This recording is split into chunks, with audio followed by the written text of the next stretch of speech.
우리 다 같이 사도신경으로 우리의 신앙을 고백하겠습니다. 전능하사 천지를 만드신 하나님 아버지를 내가 믿사오며 그 외아들 우리 주 예수 그리스도를 믿사오니 이는 성령으로 잉태하사 동정녀 마리아에게 나시고 본디오 빌라도에게 고난을 받으사 십자가에 못 박혀 죽으시고 장사한 지 사흘 만에 죽은 자 가운데서 다시 살아나시며 하늘에 오르사 전능하신 하나님 우편에 앉아 계시다가 저리로서 산 자와 죽은 자를 심판하러 오시리라. 성령을 믿사오며 거룩한 공예와 성도가 서로 교통하는 것과 죄를 사하여 주시는 것과 몸이 다시 사는 것과 영원히 사는 것을 믿사옵나이다.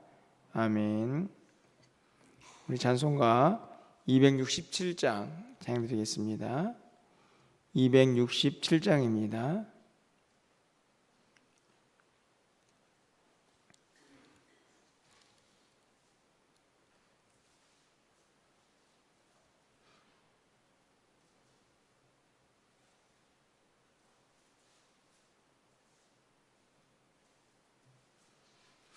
주의 확실한 약속의 말씀 듣고 주만 믿으면 구원을 얻으리라. 할렐루야 할렐루야. 내가 예수를 믿어 그의 흘리신 피로 내 죄 씻었네. 할렐루야 할렐루야. 내가 예수를 믿어 그의 흘리신 피로 내 죄 씻었네.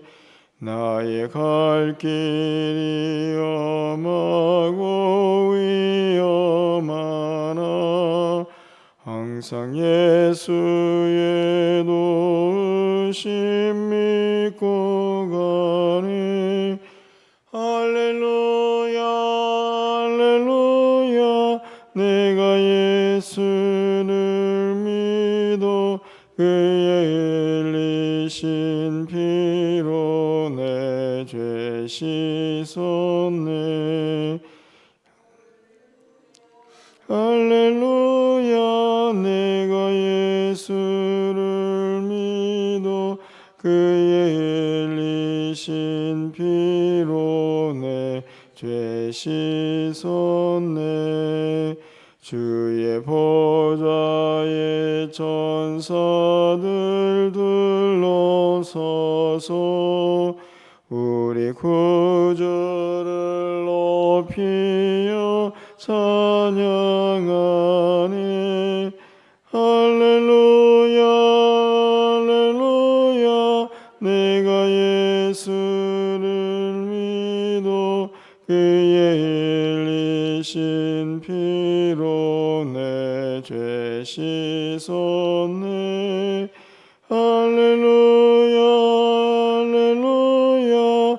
내가 예수를 믿어 그의 흘리신 피로 내 죄 씻었네. 예언자들과 왕들도 만열대로 황금 길 따라 나와 찬송하네. 할렐루야 할렐루야. 내가 예수를 믿어 그의 흘리신 피로 내 죄 씻었네. 할렐루야 할렐루야. 내가 예수를 믿어 그의 흘리신 피로 내 죄 씻었네.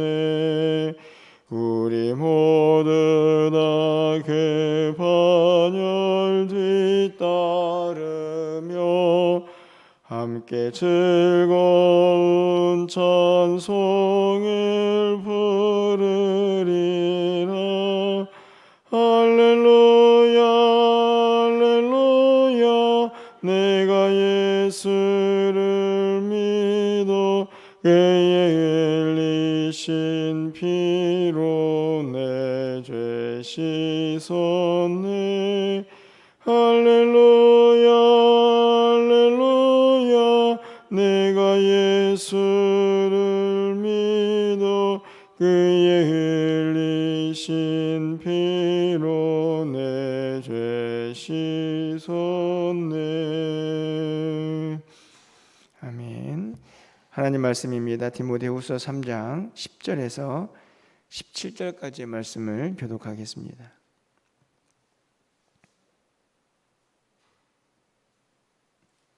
신약 346쪽입니다. 디모데후서 3장 10절에서 17절 말씀 교독하고 17절 함께 읽겠습니다. 나의 교훈과 행실과 의향과 믿음과 오래 참음과 사랑과 인내와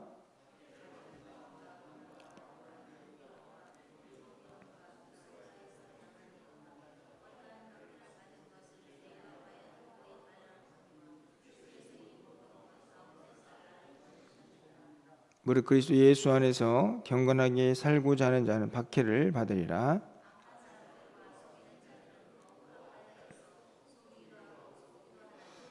그러나 너는 배우고 확신한 일에 거하라. 너는 내가 누구에게서 배운 것을 알며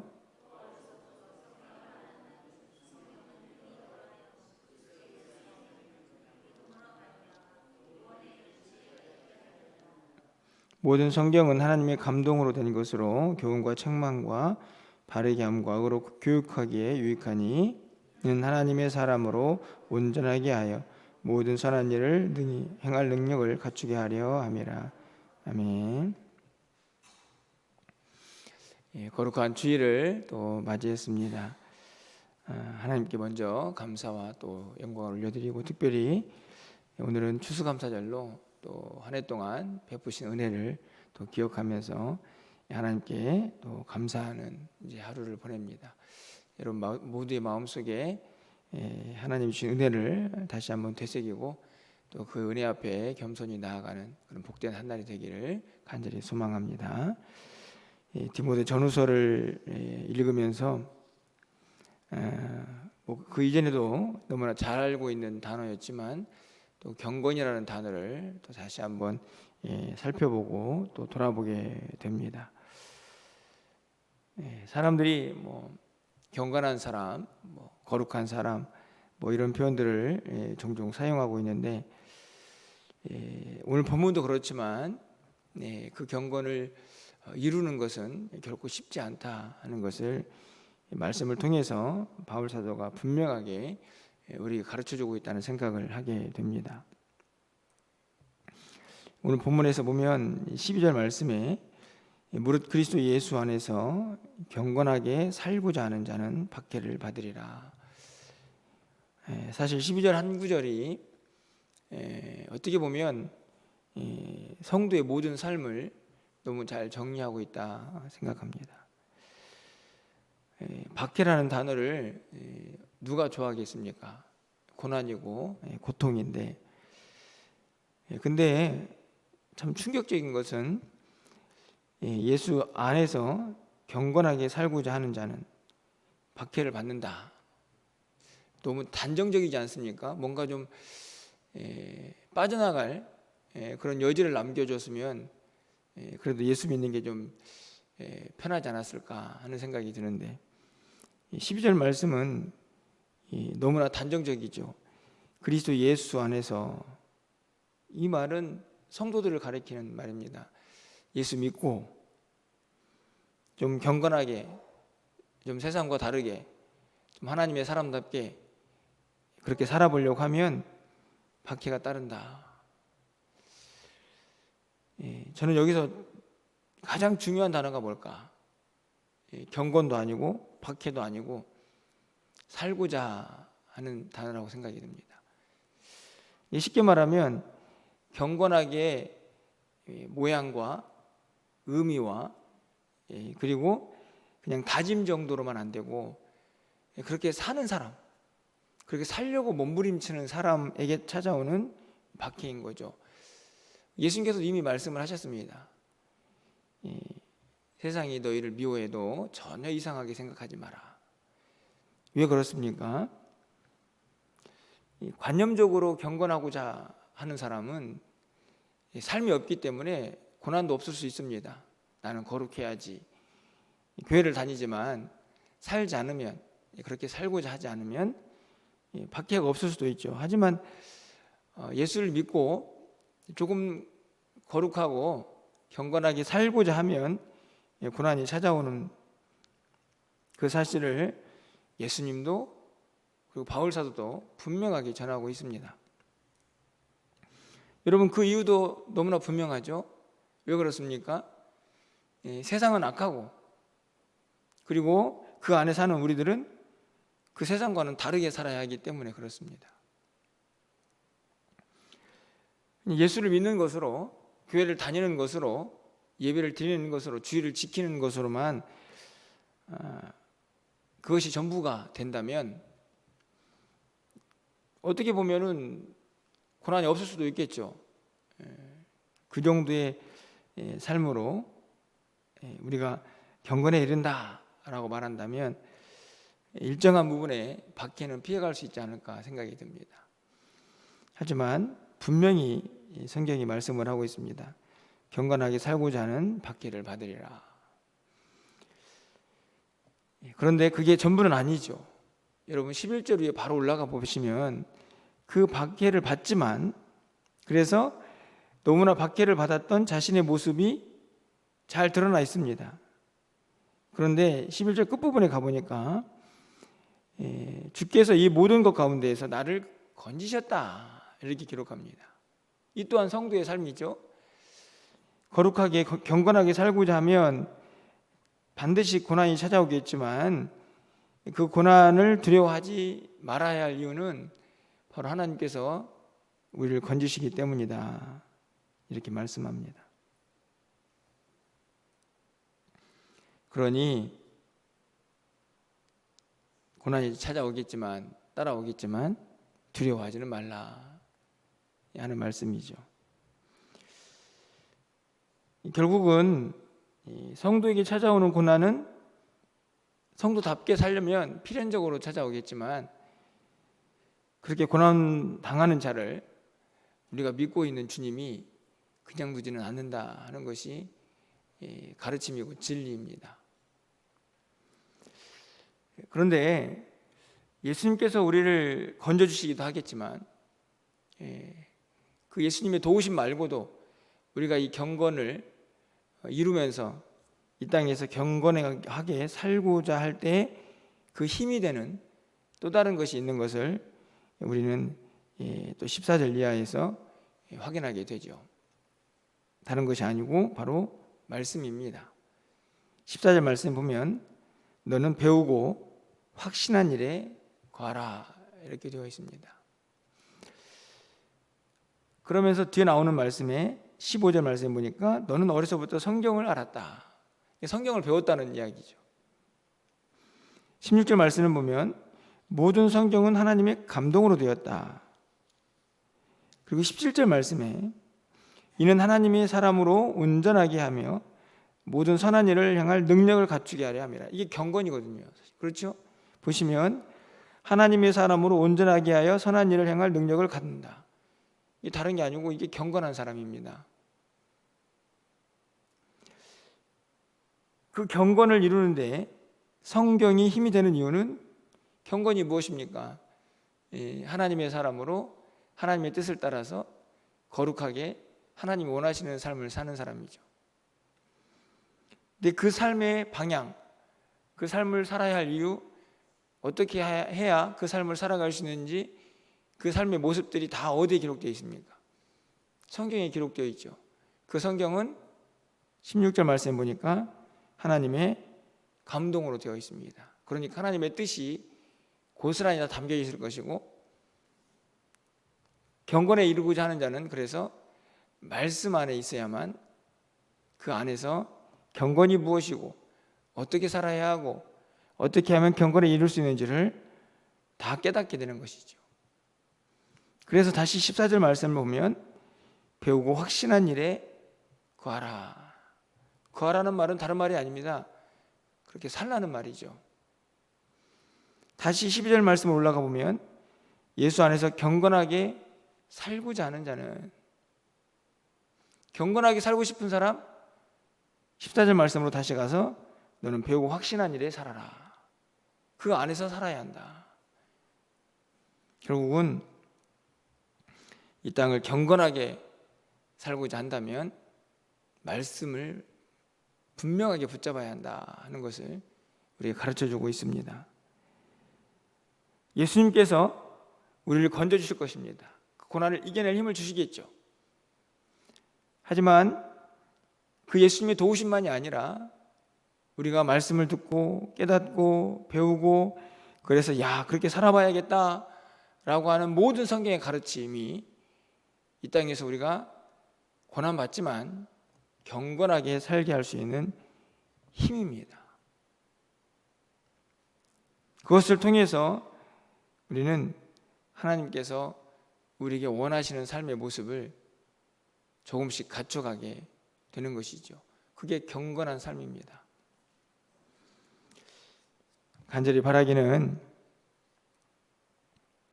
오늘 본문에서 분명히 가르쳐주고 있는 성도의 삶에 대해 우리가 좀 더 경건하게, 더 진지하게 살펴볼 수 있는 믿음이, 또 겸손이 오늘 이 아침에 우리에게 있기를 소망해 봅니다. 경건에 이르는 일은 결코 쉽지 않다. 마음을 먹고 그렇게 살아보려고 했더니 찾아오는 게 고난이다 말씀하기 때문입니다. 그래도 성경은 힘드니까 포기해 라고 말하지 않습니다. 예수님께서 도와주실 거고, 하나님이 도와주실 거고, 성령님이 도와주실 거고, 그리고 이미 너희들에게 전하고 기록해 준 말씀도 있고, 그러니 반드시 힘들고 어려워도 경건하게 이 땅에서 살아야 한다, 이렇게 말씀을 하고 있는 것이죠. 오늘 본문에 있는 말씀은 우리가 모르는 말씀도 아니고 또 전혀 어려운 말씀이 없습니다.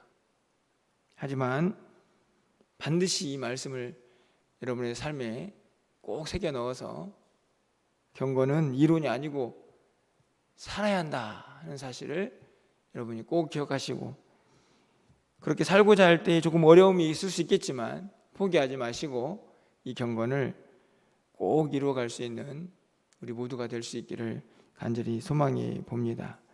경건에 이르기를 연단하라.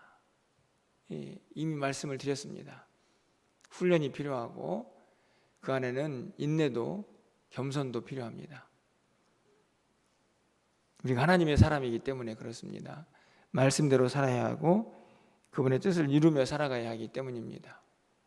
간절히 바라기는, 진심으로 바라기는 경건의 모양만 간직하지 마시고 경건의 능력도 함께 간직한 우리 모두의 삶이 되기를 주님의 이름으로 간절히 축원합니다. 기도하겠습니다. 사랑의 하나님, 오늘 말씀을 통해서 다시 한번 우리의 믿음 생활이 무엇인가, 예수를 믿는다는 것이 무엇인가, 교회를 다니고 신앙생활을 하고 그리스도인이 된다는 것이 무엇인가를 다시 한번 돌아보게 됩니다. 예수를 믿는 것은 하나님의 뜻이었고 하나님의 선물이었고 하나님의 은혜였습니다. 하지만 그것으로 끝나는 것이 아니라 우리가 어떻게 하면 주님을 닮아갈 것인가, 하나님의 뜻을 이루며 살 것인가, 하나님의 거룩한 성품을 회복해가며 살아갈 것인가, 그 숙제는 우리 모두에게 놓여져 있는 너무나 절박한 현실인 것을 말씀이 다시 한번 깨닫게 하시니 감사합니다. 경건하게 살고자 하는 자는 고난을 받을 것이라. 생각해 봅니다. 우리에게 고난이 없는 이유는 우리가 세상과 너무 타협하며 경건을 포기해버린 것은 아닌지, 그래서 우리가 평안한 것은 아닌지 다시 한번 돌아봅니다. 하나님이 고난을 두려워하지 않게 하시고 이 고난 가운데에서도 우리를 도우시는 삼위일체 하나님의 은혜와 능력, 그리고 이미 우리에게 가르쳐 주신 이 생명의 말씀 위에 든든히 서서 이 고난을 넉넉히 이기며 결국에는 경건을 이루는 하나님의 사람으로 살아갈 수 있도록 주님 인도하여 주시옵소서. 경건에 이르는 훈련을, 그 연단을 멈추지 않고 하나님 앞에 가는 그 순간까지 최선을 다하게 하시고 마침내 경건의 모양만이 아니라 그 능력도 간직한 우리 모두가 될 수 있도록 주께서 역사하여 주시옵소서. 우리를 불쌍히 여겨주시기를 소망합니다. 고집세고 교만하고 겉으로는 하나님 앞에 예배하지만 여전히 자기 사랑하고 내 안에 내가 가득한 우리를 용서하여 주시고 겸손케 하시며 주님 앞에 무릎 꿇고 나아가는 우리 모두가 되게 하여 주시옵소서. 오늘 추수감사절인데 우리가 드리는 감사가 온전한지 다시 한번 겸손히 우리의 모습을 돌아보게 하시고 이 추수감사절도 경건에 이르는 연단인 것을 우리 모두가 기억하게 하여 주시옵소서. 오늘도 우리가 드린 모든 예배가 하나님의 기쁨이 되기를 간절히 소망합니다. 말씀이 생명의 말씀이 되게 하시고 그 말씀이 우리의 마음속에만 머무르지 않고 우리의 삶으로 이어질 수 있는 은혜가 우리 모두에게 있게 하여 주시옵소서. 한 주간의 삶을 주님께 의탁합니다. 우리 모두를 붙잡아 주시고 또 인도하여 주시옵소서. 주일 오후에 있을 또 우리 이후 초청 잔치 가운데도 함께 하셔서 하나님 마땅히 복음을 들어야 할 자들, 마땅히 주의 음성을 들어야 할 자들이 그 자리에 함께하는 은혜가 우리 모두에게 있게 하여 주시옵소서. 우리 교회가 하나님 말씀 위에 든든히 세워져 가서 경건을 이룬 사람들로 가득한 그날 그런 교회 되기를 소망하며 예수 그리스도의 이름으로 기도합나이다. 아멘.